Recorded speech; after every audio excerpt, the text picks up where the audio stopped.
Firstly, the American Defense Secretary Jim Mattis has revealed that Turkey has kept in close contact with the US and gave full warning before it launched its operation in Syria. Do we know how the US reacted to the news? Well, I think the general reaction of the United States was disappointment. As we have been saying in diplomatic channels, in political channels, in military channels, let's stay focused on ISIS. Our mission inside of Syria right now is the destruction of ISIS. That's what the 70-nation coalition is working on, to include Turkey. We see this operation as a distraction from that mission.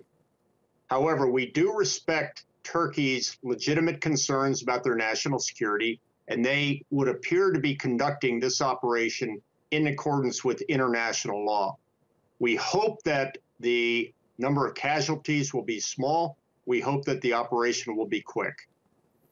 Yes, and I'm wondering, in your view, is there at least some understanding or even sympathy for Turkey's position, given that the YPG militia, as we know, is at its doorstep? Are there any signs that the White House is more sympathetic towards Turkey's point of view now that the operation has been launched? Well, I'm not talking to the White House, as you can imagine. However, I think there is a general understanding of the Turkish rationale behind this operation. We don't condemn it. We don't support it. We want to get back into the business of killing ISIS. Do you believe that the two can go hand in hand, though? That is, Turkey's operation against the YPG in Afrin and beyond, as well as the destruction of Daesh. Are the two necessarily not mutually exclusive? Well, there is some measure of overlap, but I would remind your viewers that there is a difference of opinion between the 70-nation coalition as to the status of the YPG and that which is held by the government of Turkey. We have been working with the YPG for the destruction of Daesh for some period of time. As you know, if the Americans had any direct evidence that the YPG was working on behalf of the PKK, we would be in violation of our own law, because we believe and have declared the PKK as a terrorist organization as well. So this is something that needs to be worked out between the two countries. Again, we hope this is a short operation.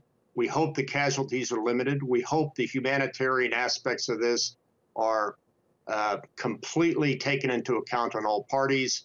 But we want to get back into the business of defeating ISIS so that we can move to stabilization and then on to a political solution inside of Syria in a post-Assad environment. As you know, Turkey has made repeated representations to the US about its arming of the YPG. I'm wondering, do you believe that there may be a time where the US might reconsider its position on the YPG as a partner in defeating Daesh, or will the White House remain steadfast in its view against the militia? Our view with the YPG remains that they're the most effective fighters on the ground in the fight against ISIS. Our relationship with the YPG is not a permanent one, it's a temporary one. And we certainly will look with great concern if the YPG becomes a threat to Turkey, and if it becomes allied with the PKK, or if it becomes the basis of a military that would provide support for Syrian Kurdistan independence. That is inconsistent with our views. Okay, Mark Kimmit in Washington, D.C. Always good to get your insights. Thank you again.